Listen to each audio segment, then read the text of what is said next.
Hey guys, are you guys ready to make the most delicious Philly chicken cheesesteak crunch wrap ever? Well, stay tuned. Stay tuned.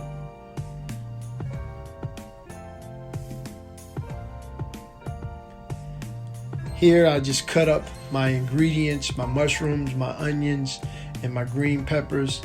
And now I'm about to go out and put my chicken on the grill. I'm putting it on my Pitboss, and I'm starting off in the smoke setting for about 2 hours, just so it can get kissed with some smoke. And then I put it in the pan and covered it for another hour almost, just so I could get it as tender as possible. And with these ingredients, I'm gonna put these ingredients in the pan so I can sweat down my mushrooms and reduce my onions and green peppers. And I put a little bit of seasoning in the pan with some olive oil and a little bit of vinegar. And this is the finished results with the chicken, man. I wish you guys could smell this. So now what I'm gonna do, I'm gonna go ahead and pull the chicken, because after looking at how much chicken I had, I realized I had enough, or I had a little too much for what I needed. So I decided to make some pulled chicken for my wife, so she could have some pulled chicken barbecue. And that's just another way you could use this meat. But I speeded it up because I just wanted you guys to see how tender this chicken was as I was pulling it. I had actually I had 2 breasts, and I also had about six thighs that I did today, and it produced a lot of meat, a lot of meat. So it was more than enough to do what I had to do.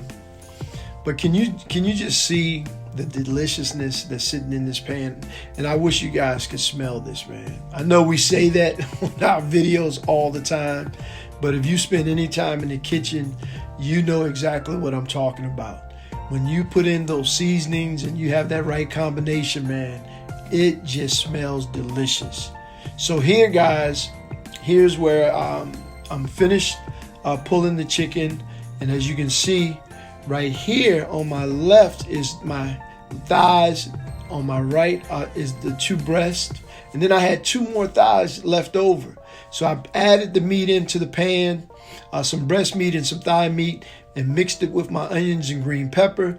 And then I covered it with provolone cheese and allowed it to melt into the meat. Delicious. I'm going to be using the big flour tortillas, restaurant style, super soft. They call them the Grandes. They're the big ones. And then the crunch shells, which is actually going to give us our crunch. And here I'm building my crunch wrap with the meat, and I have some hoagie spread on the top because I like that extra layer of spice. If you don't like spicy, don't put it on yours. If you don't like onions, you don't have to put onions on yours.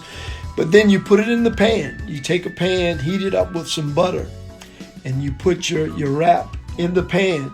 And what this will do, guys, and we've seen it done like at Taco Bell, it gives you that brown look right there.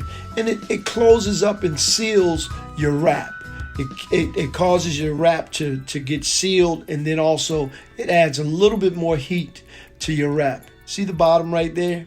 That looks delicious, man. So let's plate this thing up. Let's look at it. And now we just have it on the plate. And here, what I'm going to do, I'm going to cut it open and let you guys see how this meat, the onions, green peppers just mesh together. Hey guys, thanks for checking the video out. That Philly cheesesteak crunch wrap came out perfectly. I wish you guys could taste it. As you noticed, I put some red hoagie spread on there. That's just to add a little layer of spice to it. But thanks anyway. Feel free to subscribe. Feel free to leave comments down below. And thanks again. HoTThang is a good thing.